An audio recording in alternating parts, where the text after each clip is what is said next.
Good evening, everyone. On the day of the World Champions Darts Final, you've just hit the podcast bullseye. Welcome to the first Guns and Yellow Ribbons show of 2020-2025 and a happy new year, everybody. Tonight I'm joined by Fergus and Alex. We look forward to this weekend's games and we look at the mighty Arsenal, winners of our last three Premier League games. Will we make it for tomorrow? Enjoy the show. Welcome to another podcast by Guns and Yellow Ribbons. This is your Arsenal podcast by Arsenal fans for Arsenal fans. Enjoy the show.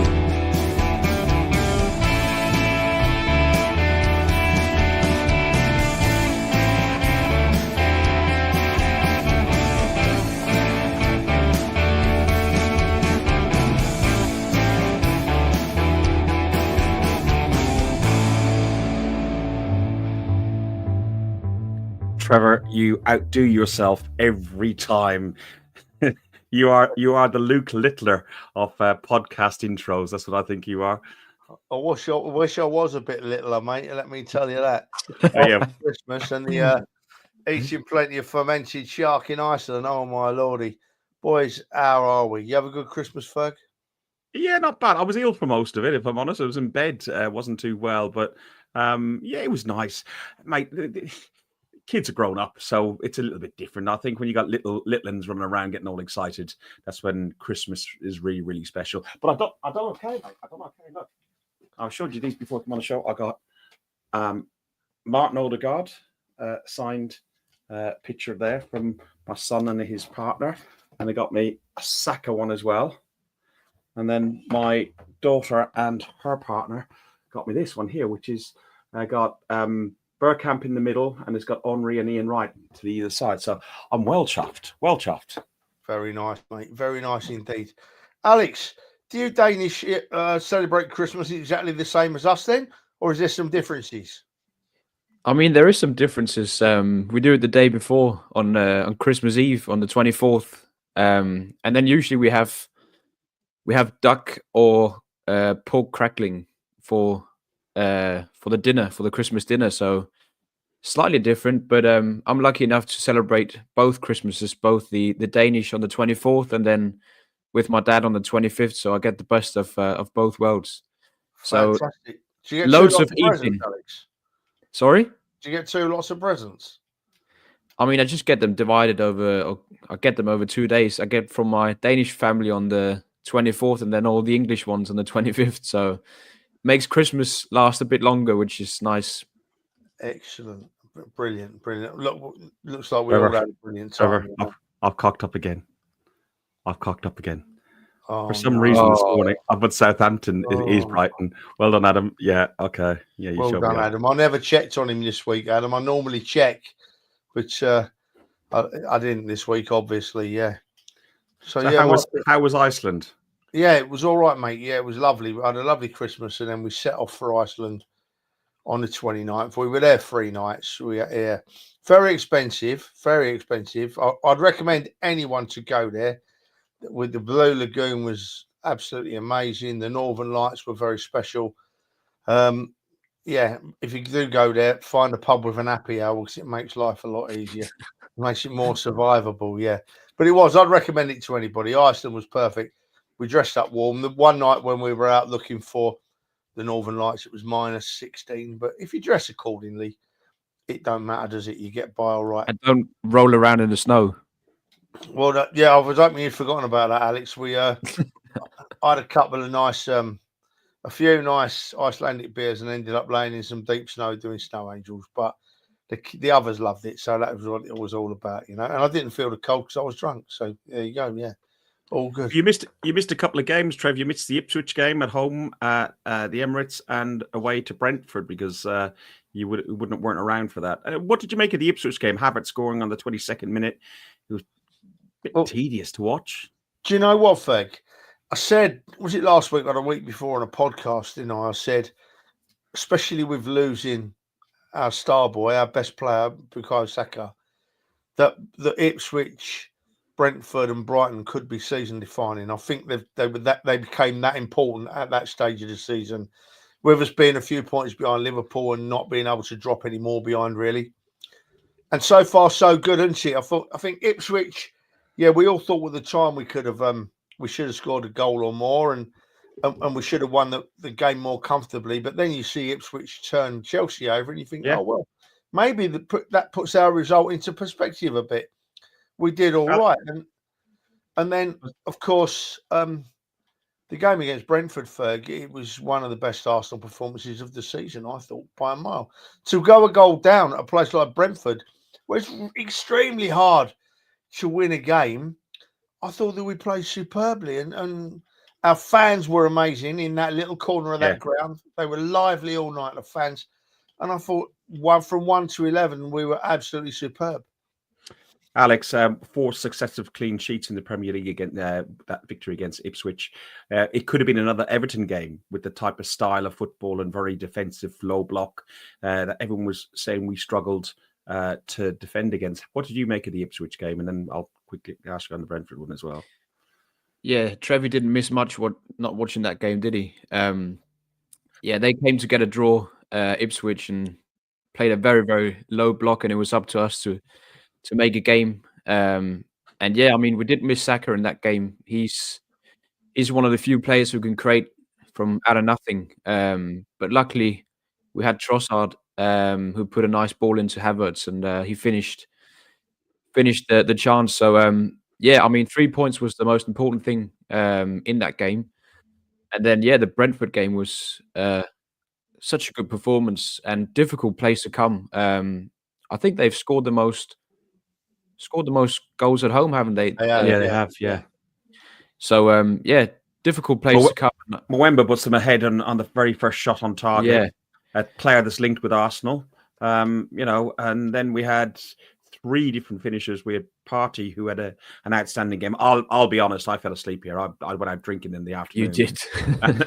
I got 38 minutes, and I woke up at 8:30, sitting in this chair here, right here. So, but poor form. 3 great goals.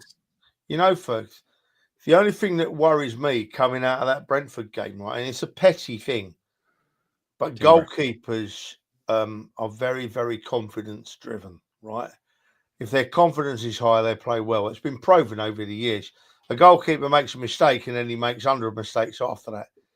And I know it was only a minor mistake. It never cost us, but our boy Raya let that ball go through his hands and just stopped it from going over the line, didn't he? You know. And I actually thought that was a positive, because I know Mwembo, he played him that he was going to play the ball low to the opposite side where he scored the goal, and I think that got in his head a little. But for him to get back and clear that ball off the line, I thought the complete opposite to you, Trev. But how did you know what I was going to say? Because you cut me off right in the middle of what I was saying. So how did you know what I was going to say? Because you normally moan. I was going off on a completely different tangent, and now you've just ruined it. So we might as well just leave it there. I'm sure Raya will be fine. I'm sure that the Arsenal will go to Brighton tomorrow and play superbly, but we'll talk about that shortly. Listen, I know we're conscious that the World Darts Final, I think the first dart is thrown about 8 o'clock. So we want to try and move through to that, don't we, boys? You know? Yes, we do. So look, let's start with the least attractive fixture of the weekend, right? You know, Tottenham, Newcastle. Tottenham are winless in their last 5 Premier League home games. I've seen Postecoglou on the telly today, right, saying that they're going to continue to entertain, and it's just a temporary blip what they're going through at the moment. And Postecoglou, I've got some news for you, mate. That blip may be temporary, but it's one of the longest ones ever on record. It's been since 1961. You know what I mean? So it's a long temporary, Ange. Ferg, are Tottenham going to beat Newcastle? No. You know, actually, I was talking to a friend today about it. He's a Tottenham fan. And I said, it's really a difficult one to call. Newcastle are sometimes, they're flattered to deceive sometimes. They look really, really strong, and then they don't perform. And Tottenham, you would have thought at the Tottenham Stadium, should be favourites. But Newcastle have won 4 of the last 5 meetings against Tottenham, only losing 1. I think they're going to win. I've gone Newcastle 3, Tottenham 1. Isak and Gordon are just humming at the minute. So yeah, I I mean, I like can't. Danny's I'm with prediction. Ferg. Let's hope so, Dan. That would be amazing. Alex, I'm with Ferg, mate. I've gone for a Newcastle win 2-0. I've gone for him to score one less than Ferg says. Can you see any other result, Alex? I can't. And I thought the score I had in my head was quite obnoxious, but I've just seen Heath has put the exact same score down as 4-2 to Newcastle. I can't see them scoring less than 3. I mean, they're in a rich vein of form at the moment, and they've scored 17 goals in the last 5 games. They played really well and should have scored more against Manchester United. I mean, I can't see them dropping points against Tottenham. I think they'll win comfortably. At what point does Levy push the button on Postecoglou, though? Is he going to do it? Is he going to do it in this break, and then we get a new manager bounce for the 15th of January? Oh, unlikely.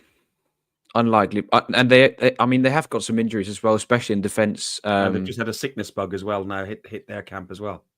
Yeah, both their centre backs are out for quite a while. Romero and Van der Ven. Their full back is out as well. Udogi. And I think he might go in the window. Sorry. They are leaking goals, so yeah, defense is their biggest problem. And yeah, all 200 of you people out there watching now, of which I thank every single one of you sincerely. Just before we came on here, my good mate Fergus, gave us a very stern warning. We mustn't go over the hour tonight, please. And then the first game, he starts going off on tangents about that we don't want to really know about anyway, because it's a bit boring, you know. I'll just leave, shall I? But yeah, I mean, it's Newcastle all the way, isn't it? And what really worries me about Newcastle, Ferg, is that they're coming into a bit of form just before we have to play them in this semi-final. True. Yeah, that is a bit of a worry. They've looked good over Christmas, and you know, as we said, we've missed Saka. Namweri done really well, and I thought he was impressive against Brentford. So I'm sure we'll be fine. I think there'll be some rotation with their squad as well because, they won a trophy, but I don't think they'll be as concentrating on the League Cup as some. Yeah, I hope you're right. So we'll move on to the next one in Bournemouth v Everton. Bournemouth are beating all the superstar sides at their place this year, aren't they? They've turned us over. They've turned City over. I don't know who else they've turned over. But they've got some fantastic home form, Bournemouth. Everton tend not to let a goal in, although they lost that a bit last week when they got beaten by Man City. But it'll still be difficult to score against Bournemouth. Are Everton going to get anything at Bournemouth, Alex? I can't see it. I mean, they haven't lost for ages, Bournemouth. The last time they lost was in the middle of November against Brighton. So, yeah, they're in really good form at the moment. They've got some good players scoring goals. They managed to get a result at Everton late, so they'll come from that with some confidence, and Everton the opposite. And, I mean, if it was at Goodison, maybe I could see Everton getting a point, but as it's in Bournemouth, I can't see Everton getting anything from it, so I'll go with a 2-0 win for Bournemouth. Yep, I'll tell you what, Alex, I've gone for a 3-0 win for Bournemouth. I think they'll break Everton's defence down, and once they score one, they might score a couple more, because when they played us at their place, once they went 1-0 up, they didn't sit back at all. They kept coming at us. Admittedly, we'd gone to 10 men, which was a massive influence on the game, but Bournemouth still kept the pressure up. They didn't sit back on that 1-0 at all. So I'm with you, Alex. I've gone 3-0 to Bournemouth. Third, do you see it any other way, mate? I'm like Trevor. I've gone for 1-1. I just think Everton have improved quite a lot. They've had a poor start to the season. They have improved and have type of shored up that defence and everything else. Pickford had an amazing game in his last game. I can't remember who they were playing against, but I don't like the guy, but he was just outstanding with some of his saves, and he saved the penalty as well. Bournemouth, whilst at home, yes, you are right. They have been really, really strong, and they have had some really outstanding results against ourselves, City, and I think Tottenham as well. I think they've even given Liverpool a run for the money. But I just see a little bit of a hangover from Christmas. Everton a bit more resilient, so I've gone for 1-1. Fair enough. That's 2 for Bournemouth and 1 for a draw then. I hope you're right, actually, Ferg, because I've got a bit of a soft spot for Everton, as we know. I say it every week. Now, this next one I find interesting, right? Because Villa have dropped right off with their form, haven't they? You know, they've dropped right off a bit. Leicester haven't been able to win a game for anything, but it's a bit of a Midlands derby. Leicester Villa, you know, not too far between them. I'm going to go in first here, boys. I think Villa will hit their form nicely again and probably run out winning this one 3-1. Ferg? Leicester are awful. Leicester are absolutely awful. They're depending on Vardy, and he's way over the hill. Villa are much, much better. Yes, they'll be without Duran. They'll be without a few of the key players due to injury and suspension. But I still think at Villa Park and the way they're performing, they beat Leicester 2-0. Alex, do you agree? I very much agree. They never really got that manager bounce with Van Nistelrooy, did they? Leicester, and yeah, they've lost 4 on the trot. And away at Villa, it's a tough game. I can't see Leicester getting anything. I've gone with the 3-1 for Villa. 3-1 for Villa, 3 for Villa then. Look, boys, now, look, I hate to call this next game but it is a London derby. I know it's a second-rate London derby between two of the lesser teams in London, but Palace v Chelsea, it's a London derby. Palace can turn it on at home. They've looked good at times. Chelsea have had a massive wobble, losing that game at Ipswich. It could go either way, this, I reckon. It could go either way, Ferg. What do you reckon? I think Palace had a bit of a resurgence. They've had some results of late. Chelsea went on a 7-game unbeaten run and then got beaten by Ipswich. And did they get beaten? They got beaten twice in a row. Fulham. Lost to Fulham, yeah. Which Fulham are a great side these days. I really do rate Fulham. But I think at Palace, I think Palace might have enough to hold out for a draw. And I've gone for Desmond. I've gone for 2-2 to Palace. 2-2. Ferg can't split them. Alex. Neither can I. Can I. I've gone with the exact same result. I've gone for 2-2 as well. I can see it being a hefty derby atmosphere at Selhurst Park, and I can see a couple of goals from each side and a couple of tackles flying about as well. I think this is going to be a really, really good game. And yeah, I think it's going to be a 2-2 at Desmond. Yeah. Do you know what? Strangely enough, I've gone for a draw as well, boys. I've only gone for a 1-1 draw, though. But I can't split them, much like you, boys. One of them will probably win 5 or 6-0 now, just to prove us all wrong. It was a 1-1 draw in September at the Bridge. So, you know. Yeah. At a time when Chelsea were playing well. So they've dropped off a bit now. So maybe Palace, I'd like to see Palace beat them, but I think it's going to be a draw. Right. Ferg, Alex, I like to call them this nowadays. Mid-table Man City, right? It rolls off the tongue nicely. Sounds good. Yeah. Rolls off the tongue very nicely. Against West Ham, right? Who are having a bad season. Let's face it. They don't look very good at all, West Ham. Even when they win, they don't look very good, West Ham. Man City have come back into form. I'll put my 10 pence in here first. I think that Man City, unfortunately, are going to beat West Ham 2-0 this weekend. Alex, do you disagree? I slightly disagree about them being in form again because they've only just won the one game against Leicester, haven't they? But I do think they will win at home against West Ham, who are having a pony season. I can't believe they haven't fired their manager yet. But yeah, I think City will win 2-0. See, thank you, Alex. See, Ferg, you know quite a lot of West Ham fans, right? And I put this on social media. I actually, although there's one or two idiot West Ham fans that really say some nasty stuff about the Arsenal, I don't lower myself to their level. I'm quite sympathetic with West Ham fans in particular, right? They have to play at that god-awful stadium, right? Every week they have to go there. And I've seen lots of people saying this week that they're either not going at the moment and they're moving their season ticket on, and they're not going to renew for next year, West Ham could find themselves getting into a lot of trouble at that stadium. They already have problems with away fans going into the home end because they can't sell all their tickets and they're very easy to get. And as we all know, West Ham fans don't take very, very nicely to opposition fans being in their end. So there could be some horrible situations develop, which I hope they don't.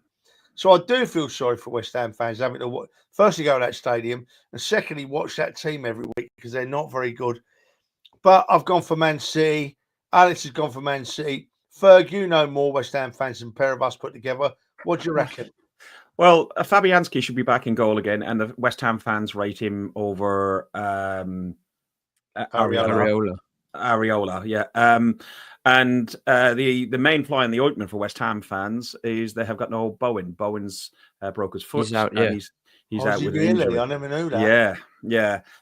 With regards to the stadium, they pay £2 million a year for the stadium. They'll be in no trouble. The problem they'll have is their fans reacting with all the tourists going in there and everything else. So, Man City. Wait, don't move on from that point there because that's a really interesting point you make there, right? And you're exactly right. West Ham Football Club won't be bothered in the slightest because they're like most football clubs nowadays. The business. They have customers, not fans. They won't be giving a damn that West Ham fans are unhappy, uncomfortable, don't feel welcome in a horrible stadium. If they're upper echelons of their club or anything like ours, they won't care less about that. All they're worried about, Fergus, you're exactly right, mate. They're getting that stadium for a next to nothing rent, and that'll do them nicely. Sorry, Ferg. Yeah, no, they pay nothing for policing. They pay nothing for the corner flags. They pay nothing for their nets. They pay nothing for anything. £2 million covers the whole lot, the whole stewarding and everything of that stadium. And then they get 50% cut on all the concessions. So they're as a business, is a brilliant idea. They learned from the mistakes from Coventry City when they had a council football stadium. With regards to Man City, West Ham, the game itself, Man City are indifferent. They've won 2 in 13 games. One swallow doesn't bring a summer. But I think it might be spring for them. And I've gone, because West Ham without Bowen, I've gone Man City 2, West Ham 1. Well, that's understandable. We've all gone for Man City and looking at the situation. You were right about the form, Ferg. Man City are not back in form, but they won their last game and I can't see them losing this one either.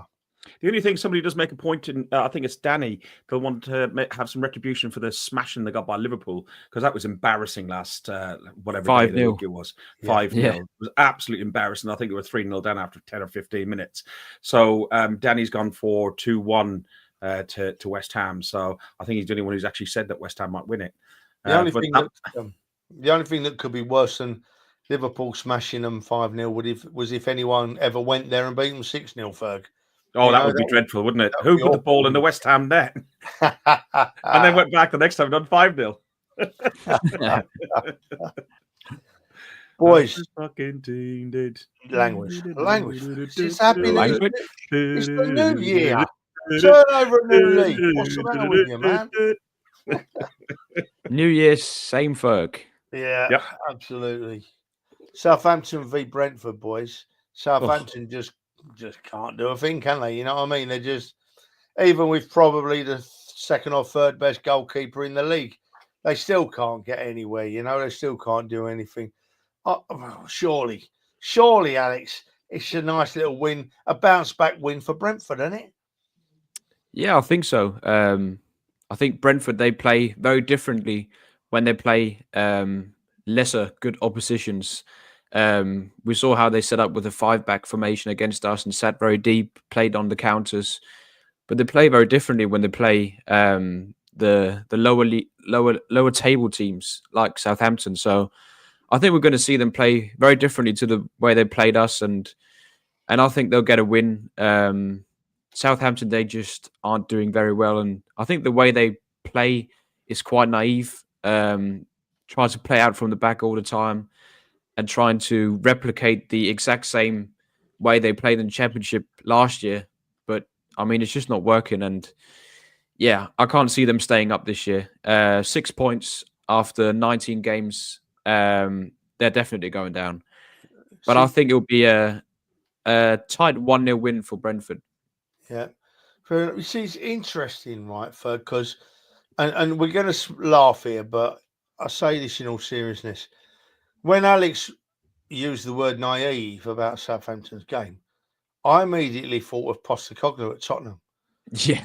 Right? Because to me, now, listening again to what he's saying again on the television today, Postecoglou's a very naive man. He's not going to change his ways, and he'll end up getting the sack shortly. And, It's just who we are, mate. As soon as you said that, Alex, I thought there's a comparison there. So Alex has gone for Brentford. Ferg, I'm thinking Brentford are going to win this. Strangely enough, I've gone for a 1-0, the same as Alex, but I really think it could be a very easy 1-0. Ferg, are you with us? Well, Brentford have only had 5 positive results in the last 23 away games. They've won 3, drawn 3. No, that's 6 positive results. But they've had fewer points on the road than ever for Brentford. But Southampton have lost 4 of their last home games. I can't see them improving. They've lost the first 2 games under the new manager Uric, is it? And if he loses a third, that will be the same as Nathan Jones. He done the similar sort of thing. They're just, as you said, Alex, it is quite naive. They do try and play football. They played very well in the Championship playing that football, but they haven't adapted to the quality of players that they've got up against the opposition that will meet in the Premier League. You can't do the same thing. Sometimes you have to be negative football, like what Everton have done to stop the rot, what Ipswich tried to do against us to stop the rot. Southampton aren't stopping the rot. Southampton are sinking, and they're losing 2-0 to Brentford. So Brentford for all 3 of us. It's interesting you say about Everton stopping the rot. Everton stopping the rot, Ferg. And we've all been moaning about Everton. We've moaned about they come to our place and got a 0-0, and they're not scoring many goals. But they're not losing. I mean, they lost last week, yeah, but they haven't been losing many games, Everton, have they? Dyche is using probably the only formula he can to try and keep them in the league. Don't give away any goals and hopefully nick a goal and win a game or 2, 1-0, If you're an Everton fan, all you want to do is survive. 17th will do and get in a new stadium. Exactly. Start doing testing in February in that new stadium as well. Exactly, Ferg. Exactly. Right, the next one, right? Fulham, Arsenal B team versus Ipswich. Right, Ipswich have found a little bit of form, haven't they? You know what I mean? Found a little bit of form. Going away to Fulham, who can play well at home, but can also be made to look vulnerable. I don't know. Well, I've given my score prediction, but it took some thinking about here. Ferg, who wins this, mate? Or doesn't it go either way? Oh, man. I think it's, unless Ipswich have a wonder game again, like they had at Tottenham and so on, I can't see anything but a Fulham win. Fulham are unbeaten in 7 in the Premier League, winning 3 and drawing 5. Ipswich have won 50% of the last 4 games and lost 50%. They are getting better. I just like Ipswich to do enough to stay up, but at the cost of whom? That's who I'd say. But I do like what Ipswich are doing. I do like there's an old traditional ground as well. I'm looking forward to hopefully to try and get tickets there in April when we play them. But I've gone Fulham. Fulham 2, Ipswich 0. I know why you just said that, actually. I just clocked. You see, right, listen. Ipswich, I mean, as Ferg just said, Alex, right? They look like they could possibly go down. But unlike Southampton, who we just spoke about, I can look at Southampton's games all season and I can't make a reason for them staying up. I can't see anything that Southampton are doing that might save them from the drop. Whereas when I look at Ipswich, I think, yeah, they are capable of nicking the odd result, Ipswich. And if they nick enough, then they're going to stay up. So I think Ipswich are far from definitely down. What do you reckon, Alex? Yeah, I agree. I think they are the best of the 3 promoted teams. And I feel like they've got that spark in them and that fight in them, especially at home. And I hope they can stay up as well. I like Ipswich. I just think they're gonna get their points at home and not away. And they haven't done very well away from home this season. I mean, they did win at Tottenham, but that's an easy job, isn't it? So Yeah. that doesn't tell very much. But I think Fulham, with the way they're playing, they've only lost one game since the middle of October, and they're in really good form. All the ex-Arsenal players are doing well. Iwobi, Nelson is out injured, but Iwobi's doing really well, and Jimenez has found some form as well. The old Wolves striker, Harry Wilson, has suddenly started scoring a lot of goals, and then their left back. I don't think he'll be a left back for Fulham for a very long time because he's going places. Anthony Robinson, he's doing really well. I think they'll win 2-0 against Ipswich. So you've gone for Fulham as well. Look, I've gone for Fulham to beat Ipswich 3-1, but I don't think it'll be an easy 3-1. I like Ipswich, as Fergus just said. I want to be able to go to Ipswich this season and next season. It's a nice old ground, not too far from me. So I'm being a bit selfish, really, I suppose. But I don't care. Don't care in the slightest. Now then, boys, right? The team we most want to drop points, Liverpool, right? We desperately want Liverpool to drop some points. I think a bad run will come for Liverpool. Not just tomorrow, got to not hope it Monday. doesn't coincide with a bad run for the Arsenal, right? But does a bad run for Liverpool start this week against Manchester United? Listen, right? I've been on holiday to Iceland, and as you guys know, all my in-laws are Man United fans. Every one of them is a Man United My brothers fan, are right? as well. And not one of them gives Man United the slightest chance of getting anything at Anfield. Ferg, do your brothers agree? Yeah, I think, yeah.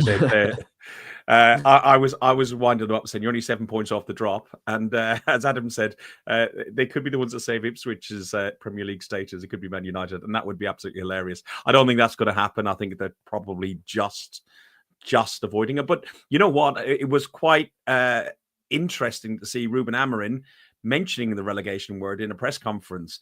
You would never, ever, ever have heard Alex Ferguson or Mourinho or Wenger even entertain the topic. They would have just moved swiftly on. And I really don't know.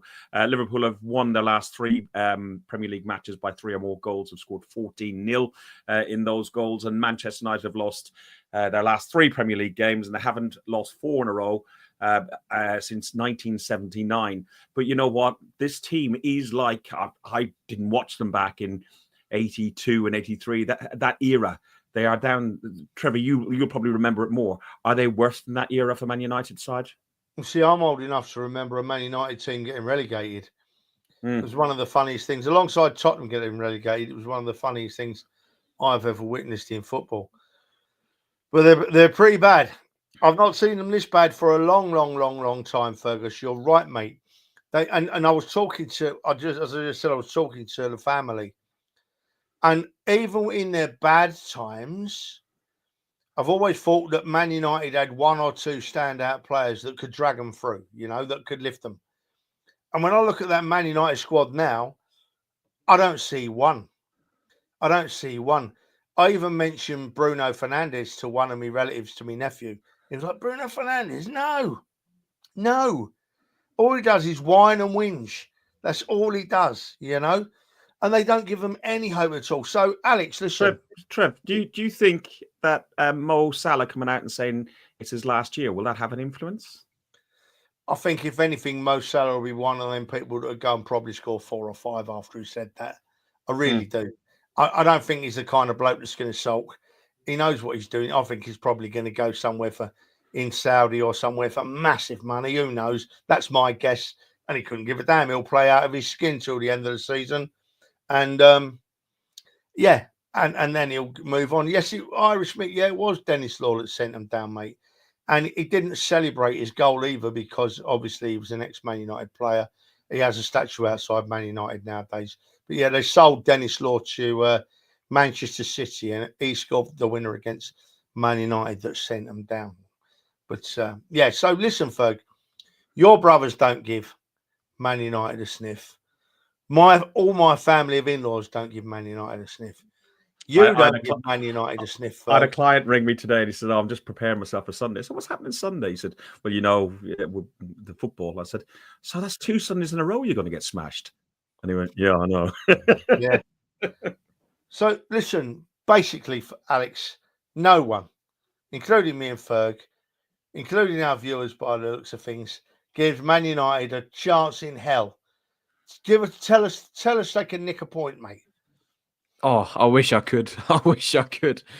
Oh, I don't see them getting the slightest from that game, and I'm worried for them that Liverpool might overdo the performance from 23 when they beat them 7-0. It could easily go terribly wrong, and especially if they concede early on, and the Anfield crowd gets going, because they only get going when they score goals. If they score early, Liverpool, oof. Can you imagine the head mess up for Liverpool if they didn't get all 3 points and convincing 3 points at Anfield against them? Yeah. I mean, that's the only thing. All the pressure is on Liverpool, isn't it? So, I mean, United, they can play without any pressure at all. I mean, their fans will be happy if they get a 0-0, or if they lose 1-0, 2-0, they'll be happy, because all of them are afraid of losing 7-8-0. Yeah. So, I mean, that might be the only thing. Yeah, you've got to remember as well, boys. Well, we know, and everybody probably watching knows that you have Liverpool v Everton as a Liverpool derby. You have Man United v Man City as a Manchester derby. But the biggest game for Man United and Liverpool is that game. That's their biggest game, and they dread losing that game. All the Man United fans I know are saying to me, "Please let Arsenal beat Liverpool to the final, to the title." They're desperate, and it's a massive game, and to be in a position where Man United are, as a Man United, if I was a Man United fan, I'd be scared witless. Ferg, I just want to put this question up from our really good friend Arnie. Trev, what did the staff in the Blue Lagoons think when they saw your tattoo and your 6-pack? Well, it's not 6-pack; it's a 24-pack. As we all know, it's more of a 24-pack, Arnie. I can't argue that fact. But actually, the staff loved my tattoos. They wanted to take photos, and the very fine-looking female staff in the Blue Lagoon, I was fighting them off at the end, mate. It wasn't easy, It wasn't Donna, easy. Donna, bring in from the wing. Donna's got to come in, smack. I had to fight them off, Arnie, but that's the way life is. I'm used to it, mate. You know what I mean? I'm used to it. So anyway, listen, boys, we're going to move on because we're conscious of the time, right? So nobody I know gives Man United a hope in hell. Nobody I know. So the last but one game, obviously, we're saving the best till last. Wolves v Forest. I like the look of this game. I might try and watch this game, Wolves v Forest. Wolves can play really well at home. Exciting football. Forest flying, absolutely flying. Their confidence will be sky high. I'll put my 10-penneth in first. I can't split them. I think it'll be a scoring draw. I think it'll be 2-2 and a cracking game of football. Ferg. I agree. I think it's going to be a great game of football. We'll be doing the podcast Monday night at 7, so we'll want to finish by 8 o'clock so we can watch that one. So no waffling, Trevor. Good luck. Yeah. Listen to it. Pereira has picked up 7 points in his 3 games since he's taken over at Wolves.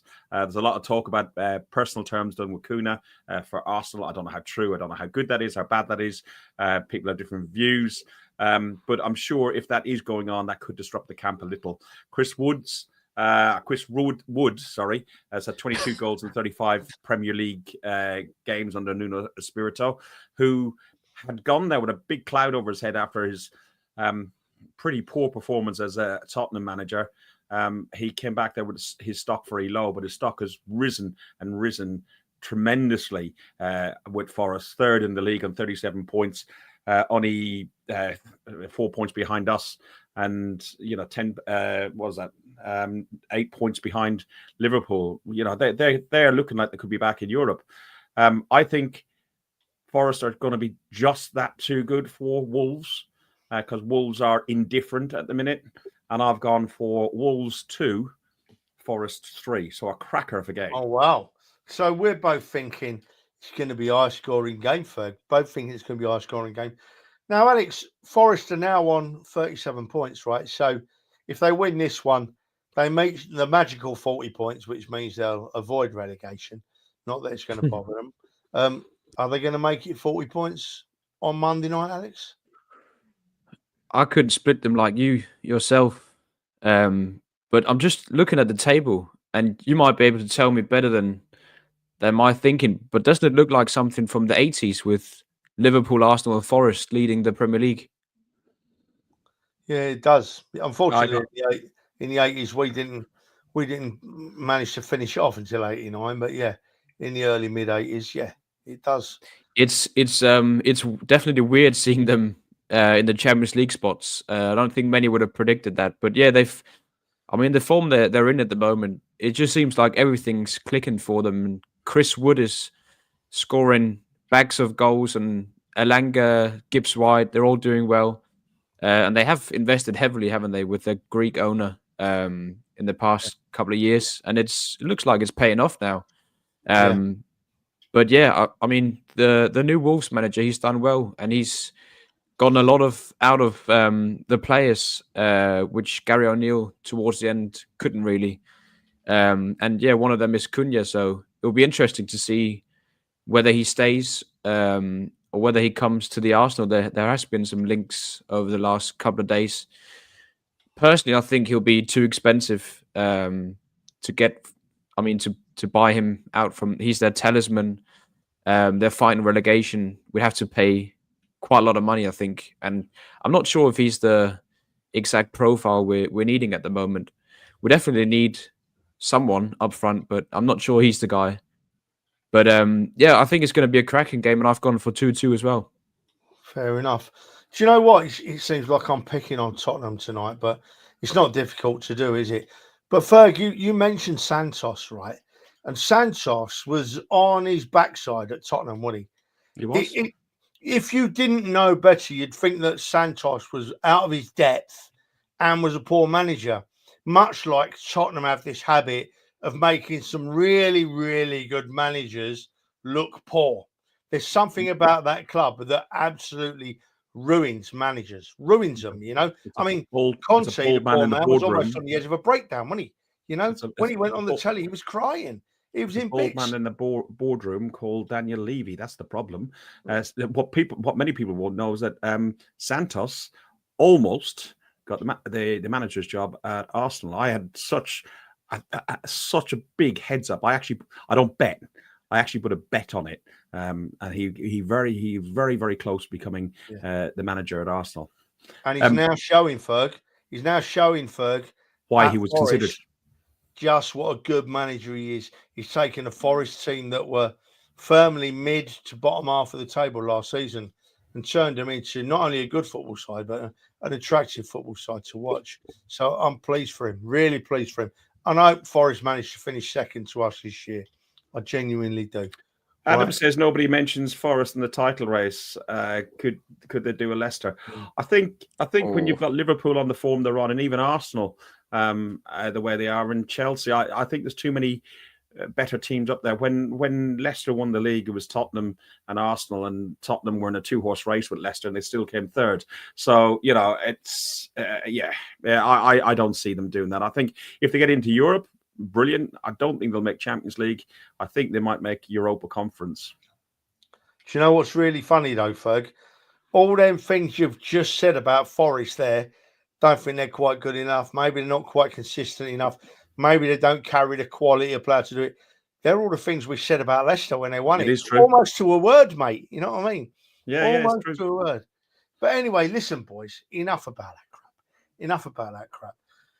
Tomorrow evening, 5:30 kickoff at that stadium at Falmouth. That is horrible to get away from after.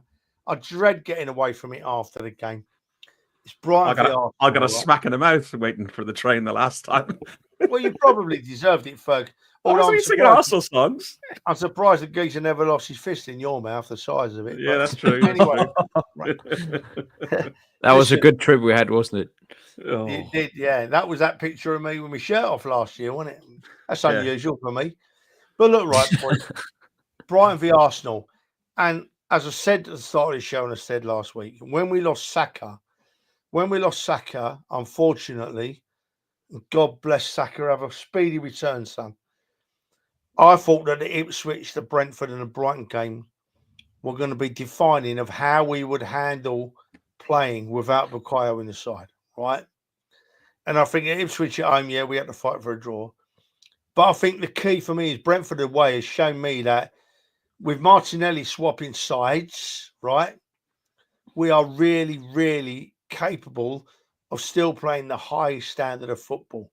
What we may be is a bit weaker when it comes to bringing people into the side if we got another injury or if we want to make a substitution. So fingers crossed that form continues tomorrow against Brighton, that we don't miss the boy Saka, the rearrangements work, and we can come away from Brighton with a win. I don't know if Havertz is back, but that's another key from the Brentford He's available. game. He's available, but we showed from the Brentford game we could play without Havertz, although I love to see him in the side. So for me, I'm going to go in first here. I can't see anything but a big Arsenal win. But that's because I'm a biased, bald, big-bellied old Arsenal fan, and I won't have it any other way. Alex, are you with me, son? I am with you. I haven't gone for a big win, but I do think we'll win away at Brighton, just like we did last year. I've gone for a 2-0 this time, but I mean, we've just seen so many players step up after Saka's injury already. Jesus stepping up, contributing with goals now. Marino scored. Martinelli suddenly started to find a bit of form. Good goal he scored against Brentford. Yeah. I think the boys will have enough to beat Brighton away and make it a comfortable 2-0 win. Really, I agree. I mean, I didn't say I think we'll win 5-0. I honestly think 5-0, right? But Ferg, picking up from Alex, right?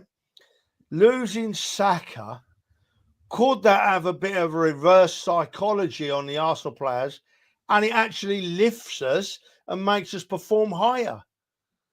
I think that's probably something that Arteta's worked on. He's worked on, let's do it for Saka, let's do it for together, let's show us as a team united. A team that has had won more points in 2024 than any other team, 85. 26 wins is the most in 1 year since 2004, which was also 26, and 89 goals, which is the most since 1963, when we scored 112 and 18 clean sheets, which is the most since 1999. So, this side, whilst we aren't as pretty on the eye to look at as we have been last season, are definitely a team to be reckoned with. And we have got enough characters in that side. You can just see how Gabriel and Saliba. Gabriel is such a leader on the pitch now. And he had problems with the language at times and communication at times a couple of seasons back. He doesn't have any problems now. He gets his message well across. And right throughout the side, you got Rice, you got Partey, you got leaders in every area. I think that the Saka injury could be a blessing in disguise in a funny sort of way. I get you. I think Brighton have gone. Brighton have stabilized under Hertzler. They were flying, but he's got more draws. I think he's got about 9 draws in the last 19 games, so they're not winning as many games as they used to. I think Pedro is a force. Danny Welbeck is performing well from them. We've got Evan Ferguson, who's coming back from injury, and I know we've been linked with him as well, a player I actually rate. He plays for Ireland as well. I think Brighton will score, but I think we'll score more. I've gone for 2-1 for Arsenal. Tight one. Lovely. So we've all gone for the Arsenal. Listen, right, you mentioned about the defence and the depth of the squad. We talked briefly about that. Miles Lewis-Skelly coming through and doing so well has given me a lot more confidence in the people we have sitting on the bench. And we're overloaded on the left in that we've got Zinchenko and Skelly. One of them's going to have to come in because Timber can't play this week. Timber's suspended for the Brighton game. But I also heard today, and Alex, you're the man that often finds out about these stories. I heard on the grapevine today that Ben White's not far from coming back, mate. Have you heard anything? Yeah, I think Arteta spoke about it on his press conference today, saying that he could be back, towards the end of January. So yeah, he's just coming back now from a long-term injury. So I suppose they'll have to see how he reacts to the different things being back on the pitch and stuff like that. But yeah, I mean, best case scenario, we could have him back in a couple of weeks. So that's going to be a huge boost for us. Ben White being back. I mean, Timber's done so well that we've barely noticed him being out. But I mean, when you look at how he played, especially last season, how much he offered us down that right flank with his assists and goals as well. Not to mention the way he defends as well. He's just a brilliant player, and his character on the pitch as well. I can't wait to have Ben White back. I think of all our defenders, Ben White works the best with Saka. I really do. I think his work up the right with Saka is absolutely superb. And I think he's been a massive miss. I can't wait for him to be back on the football field and bombing up and down that right touchline again. Ferg, how big a miss has Ben White been, mate? I think it's been massive because the left-hand side hasn't worked right either, has it? Because the right-hand side hasn't been going, because the right-hand side worked fine when you had Ben White and Saka, and Odegaard. Those three just interchanged fantastically. We've seen it a few times when we were at Bournemouth. We could see we're that close to him. I remember being at Villa a couple of seasons back, and we're watching along that flank, and you could just see the interplay and how they worked together. It was just to be so close and watching them then. You could see what a big miss is. I like his shithousery as well. I think that's sorely missed, absolutely sorely missed. But also, having Ben White on the pitch allows Timber to go to the left back and then interchange better with Martinelli up along that side. But we still are missing that Granit Xhaka sort of character to try and knit that all together. Yeah. Do you know what? When we sold Granit Xhaka, was it last season or the season before, wasn't it? I was gutted. And I actually got called out a bit on social media saying, no, he needs to go. But when I look at this side now, maybe not every game, but there's been games this season where I've been thinking, my God, we could do with a Granit Xhaka on that field right now. We could really do with a Granit Xhaka. But Ferg, I'm coming back to you, mate, and then I'll come to you, Alex. I want to stick with the defence, right? So obviously, Saliba and Gabriel are a given, right? But with Timber out, Ferg, who plays right and left for you tomorrow? LSM. Skelly. LMS. LSM. LMS. I'm dyslexic, so that's fine. But Skelly, Lewis Skelly. Yeah. He's And who plays right? Calafiori? Well, then, no. Can you play Skelly right? And you're going to have to put Partey right back, aren't you? That's the problem. Yeah, you see, this is you've picked up on what I was leading into. You sort of shot me down there, Ferg.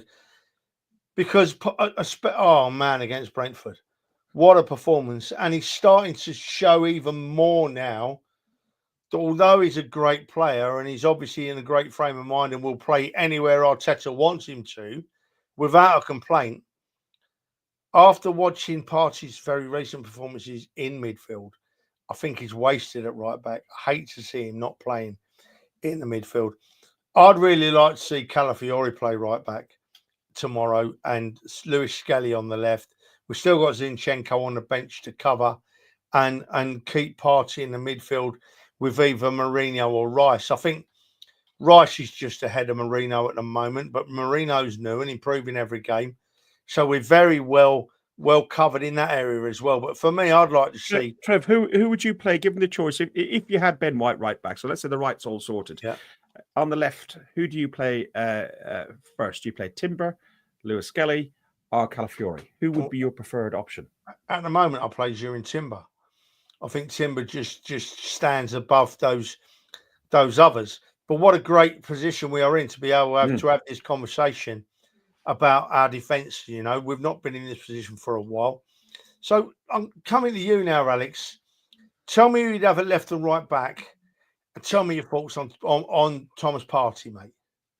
Oh, it's a tricky one because I very much agree with you that I'd like Partey to play in midfield after the way he performed against Brentford.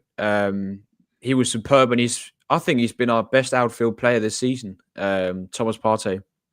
He's been very good, and fingers crossed we can keep him injury free towards the end of the season. But I can't see Calafiori playing right back. I think that would be too much of a switch to the team, having a left-footed sort of like centre back out on the right hand side. I think the easy one would just be to go with Partey and then play Calafiori or Skelly on the left hand side, and then play Rice in the 6 and Merino in the 8, or Havertz in the 8. Because I think Gabriel Jesus needs to start at the moment with the way the form he's in. But yeah, I think Rice is better in the 6 anyway. So yeah. I think that's what he's going to do. He was better in the 8 last season. Ferg, let me chuck something back at you here now, right? Let me chuck, because something we're going to close in a minute. We're going to close in a minute because I'm conscious that the darts will kick off shortly. But Alex has said something really interesting there, Ferg, about Havertz and what's his name? Merino. No, who's been scoring all the goals? Jesus. Yeah. That's what happens when you get old, people. Something just slips straight out of your head in seconds. That's what 2 pints of beer does to you. The way we've been playing recently and with the form of the players this season, if Jesus and Havertz play in the same side, then the midfield ain't a problem, because for me, Havertz goes through the middle and Jesus plays on the left. That's where I would have it. And play Martinelli on the night with maybe on the right with Trossard to come on where required. I think that Havertz and Jesus... You drop Nwaneri then? Nwaneri can go back on the bench. He's only a young man. He'll develop. True. You know? Yeah. He'll develop. So for me, I'd have Jesus on the left, Havertz through the middle. But as is always the case with Arteta, he shoots me down in flames and proves me wrong. So just before we close, Ferg, we spoke about the back, we spoke about the midfield. I've just said that Havertz and Jesus could play up front for me. What's your view, mate? Yeah, I think Martinelli on the right has not been inspirational, but he looks brighter there. He's putting crosses in that are actually getting picked up, and he gives us a good alternative to Saka. Jesus works better on the left, so it's automatically with Havertz through the middle. The only problem with Havertz through the middle sometimes I find is he drops a little bit too deep, and then he's left Odegaard up there, and there's lack. If Brighton get it right, they can cut Odegaard out of the game a little. So that's a little bit of a fear. Right. So listen, that's that covered off, right? We could talk about this game all night, but we're not going to. We've all gone for an Arsenal win. Surprise, surprise. and hopefully all our predictions will come true. Now, Ferg, there's only one thing left for me to do, mate, is to ask you when you're ready to kindly press the button, please. I will. I'm just looking for the right one. This one.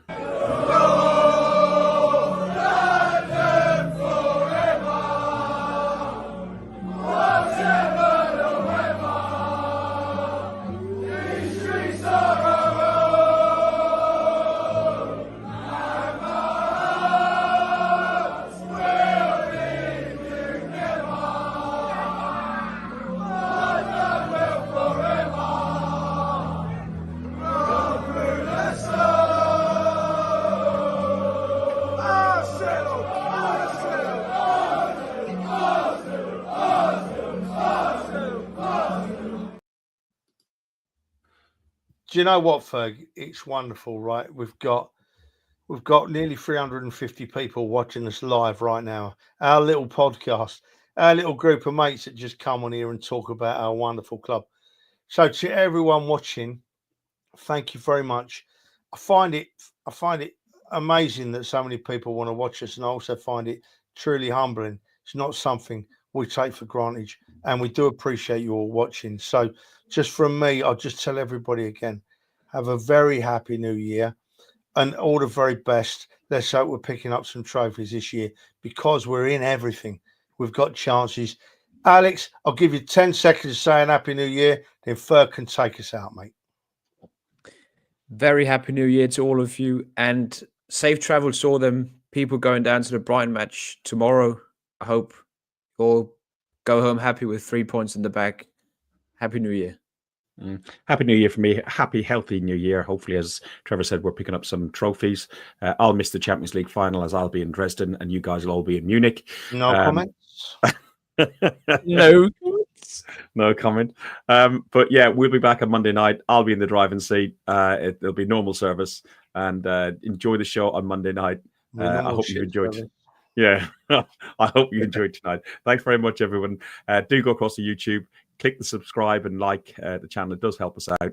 We learn about 2 pence from you doing it, but every 2 pence helps.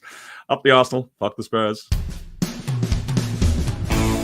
Thanks for listening to Guns and Yellow Ribbons, an Arsenal podcast by Arsenal fans for Arsenal fans. Follow us on Facebook at Guns and Yellow Ribbons or Twitter at Guns and Ribbons. And remember to rate and review us too.